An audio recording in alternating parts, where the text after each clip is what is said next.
Un río no es simplemente el agua que corre en un momento dado. Es un sistema con una lógica interna específica que conecta cada punto con cada otro punto. Lo que ocurre en la cabecera, en el punto donde el río nace o donde sus condiciones fundamentales son establecidas, se propaga hacia abajo. No inmediatamente, no de manera obvia cuando estás mirando un solo punto del río en un momento dado. Pero con certeza, a lo largo del tiempo y de la distancia, todo lo que ocurre aguas arriba se expresa en todo lo que ocurre aguas abajo. Un ingeniero hidráulico puede predecir con precisión los efectos aguas abajo de un cambio en la fuente. No porque esté adivinando, porque entiende la lógica del sistema. Hay un cambio que la mayoría de los hombres consideran pequeño, casi trivial, cuando lo describen en términos abstractos. Pero que cuando ocurre genuinamente, cuando no es simplemente decidido, sino realmente ejecutado, produce una cascada de efectos que se propagan por todo el sistema de una dinámica interpersonal con la misma mecánica que el cambio en la fuente de un río. El cambio es este: dejar de importarte genuinamente lo que ella piensa de ti. No fingir que no te importa, no actuar con indiferencia, no ejecutar ningún tipo de performance de desapego. Genuinamente, en el nivel de tu sistema nervioso y de tu estado interno, dejar de usar su percepción de ti como el parámetro que calibra tu comportamiento. Hoy voy a mostrarte la cascada que ese cambio produce. 8 efectos aguas abajo. Ninguno de ellos fue buscado directamente. Todos son consecuencia de un único cambio en la fuente. Pero antes de la cascada, el mapa del sistema antes del cambio. Porque para entender lo que cambia, necesitas entender exactamente qué estaba operando antes de que el cambio ocurriera. Cuando el comportamiento de un hombre está calibrado por la percepción que ella tiene de él, hay una arquitectura específica operando debajo de la superficie de cada interacción. En cada momento que habla, una parte de su procesamiento está evaluando: ¿cómo está aterrizando esto? ¿Está produciendo el efecto que quería?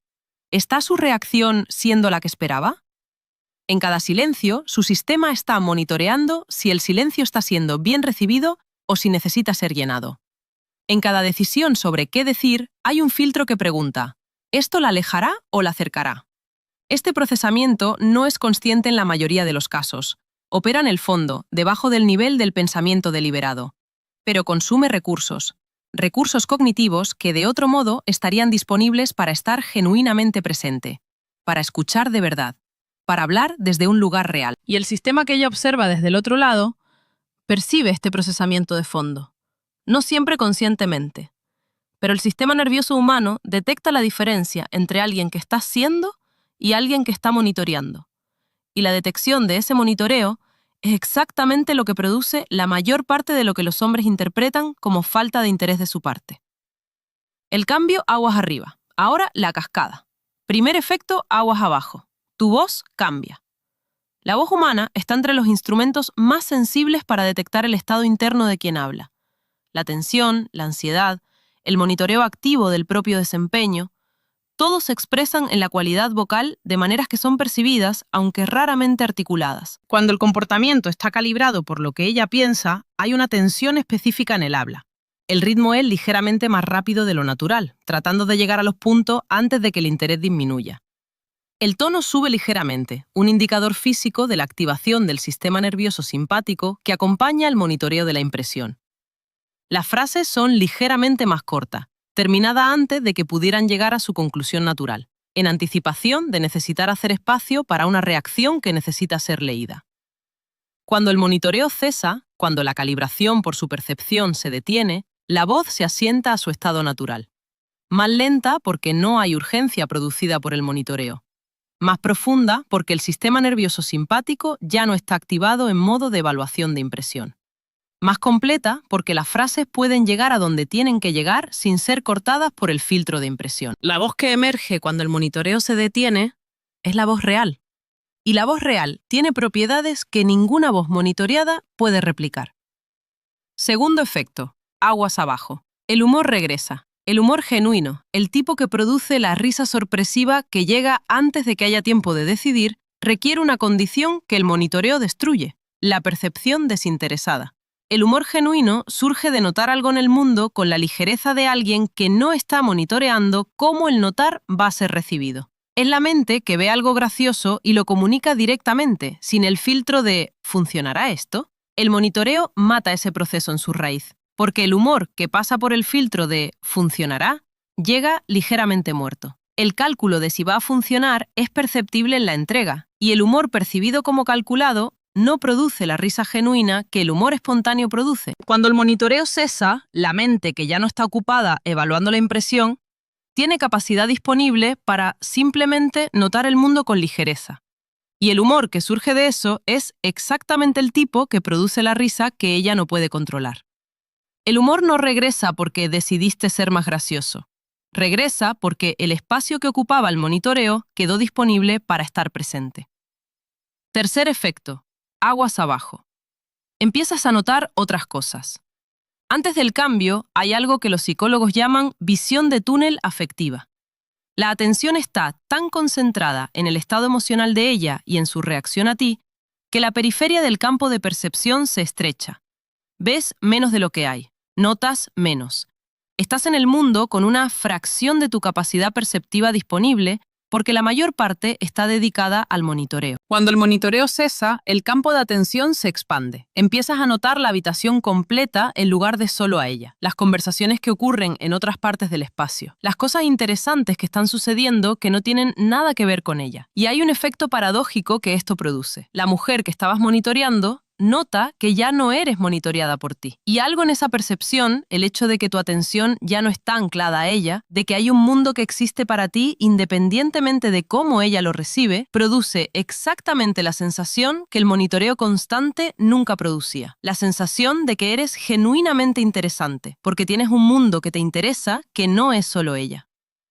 Cuarto efecto, aguas abajo. Tus opiniones se vuelven reales. Antes del cambio, hay un proceso de preedición que opera en las opiniones antes de que salgan. ¿Esto podría contradecirla? Editar. ¿Esto podría producir fricción? Suavizar. Esta perspectiva podría no ser bien recibida, calificar hasta que no sea realmente una perspectiva. El resultado es que lo que sale no son opiniones, son aproximaciones de lo que crees que sería bien recibido. Y ella detecta la diferencia, aunque raramente conscientemente, entre alguien que está diciendo lo que piensa y alguien que está diciendo lo que cree que debería decir para que la impresión sea óptima. Cuando el monitoreo cesa, la preedición se detiene. Lo que sale son las perspectivas reales. No sin tacto, no brutalmente, pero genuinas. Las que tienen la textura de haber venido de algún lugar real, en lugar de haber sido construidas para el consumo de ella. Y la perspectiva real, que tiene peso propio, que existe independientemente de si ella la aprueba o no,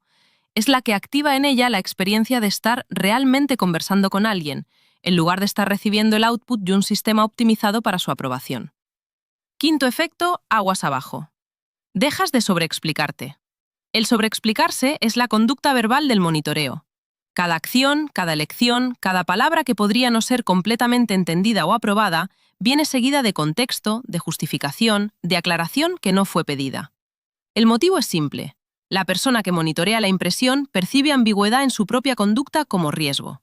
Si puede eliminar la ambigüedad antes de que ella la interprete negativamente, habrá gestionado el riesgo de una impresión no óptima. El problema es que el sobreexplicarse produce exactamente la impresión que intenta evitar.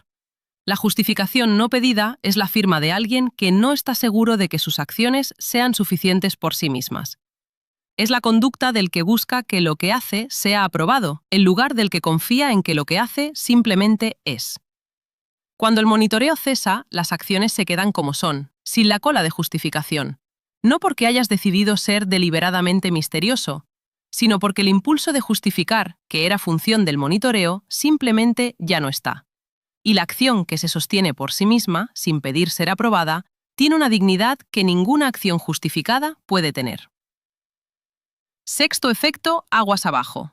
Tus estándares se hacen visibles. Cuando el comportamiento está calibrado por su percepción, los estándares son los primeros sacrificados. El estándar que podría producir fricción se cede. La posición que podría no gustarle se abandona antes de que llegue a producir incomodidad. El límite que podría ser inconveniente para ella nunca se establece. Y lo que queda después de que los estándares son cedidos sistemáticamente es la ausencia de forma. La persona sin estándares visibles no tiene contornos propios. Y las personas sin contornos propios no generan la experiencia de estar con alguien genuinamente diferente a uno mismo. Cuando el monitoreo cesa, los estándares dejan de ser negociables en función de la reacción anticipada.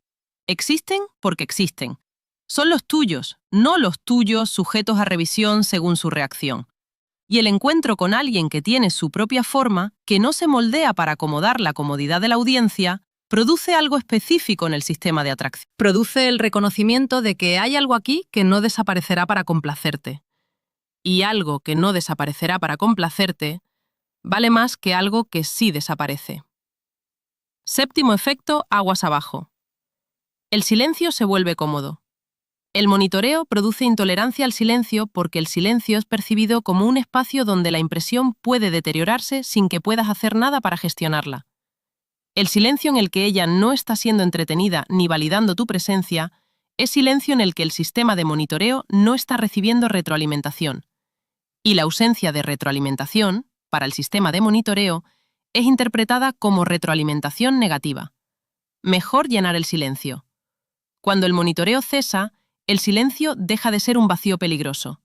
Se convierte simplemente en silencio. Algo que puede ser habitado sin urgencia de llenarlo, sin ansiedad sobre lo que significa, sin el impulso de gestionarlo. Y la persona que puede sentarse en el silencio sin urgencia produce algo que la persona que lo llena compulsivamente nunca puede producir. La experiencia de ser con alguien para quien la comodidad no requiere sonido constante. Octavo efecto, aguas abajo. Ella empieza a preguntarse ¿qué piensas tú de ella? Este es el efecto más alejado de la fuente en la cascada y el que más directamente transforma la arquitectura de la dinámica. Antes del cambio, hay una asimetría específica en la distribución de la preocupación evaluativa. Tú te preguntas qué piensa ella de ti. Ella no se pregunta mucho qué piensas tú de ella, porque la respuesta es obvia. Cualquier cosa que ella presente, tú la recibirás bien. Esta asimetría tiene un nombre en la psicología de las relaciones interpersonales: desequilibrio de poder evaluativo. La persona que tiene el poder evaluativo, cuya opinión importa y es incierta, tiene el control de la dinámica emocional. Cuando el cambio ocurre aguas arriba, cuando el monitoreo cesa y tu comportamiento deja de ser función de su percepción, la asimetría evaluativa se equilibra o se invierte. Porque ahora hay una pregunta abierta en la ecuación que antes estaba respondida. Ya no es obvio que cualquier versión de ella será bien recibida. Tu percepción de ella ya no está garantizada como positiva independientemente de lo que presente. Y esa pregunta abierta, esa incertidumbre sobre qué piensas tú de ella, produce exactamente el estado cognitivo que describimos en el contexto de los hombres difíciles de leer. Un pensamiento activo, sin respuesta garantizada, que el sistema de procesamiento no puede cerrar. No porque hayas creado esa incertidumbre deliberadamente, sino porque genuinamente dejaste de calibrar tu percepción por ella. Y la verdadera incertidumbre sobre qué piensas, cuando llegó como efecto aguas abajo de un cambio genuino en la fuente, es la incertidumbre que produce la clase de atracción que todas las tácticas del mundo no pueden producir artificialmente. 8 efectos aguas abajo. La cascada completa. Tu voz se asienta a su estado natural. El humor regresa porque el espacio está disponible. La atención se expande más allá del túnel de su percepción. Las opiniones llegan desde un lugar real. Las acciones se sostienen sin cola de justificación. Los estándares se hacen visibles porque ya no son negociables. El silencio se puede habitar sin urgencia. Y la pregunta evaluativa se invierte. Ninguno de estos efectos fue buscado directamente. Todos son consecuencia de un único cambio en la fuente. El río es el mismo, la persona es la misma. Solo cambió lo que calibra el comportamiento en la cabecera.